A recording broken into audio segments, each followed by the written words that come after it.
চার বিধায়কের শপথে এবার করা রাজ্য। শান্তিকা ব্যাতের পুনরাবৃত্তি চায় না রাজ্য।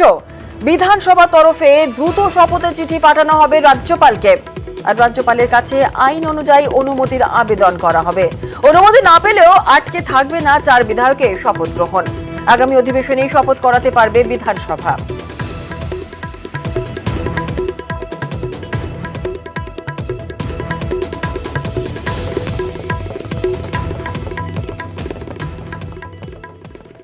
শপথ তো হতেই হবে।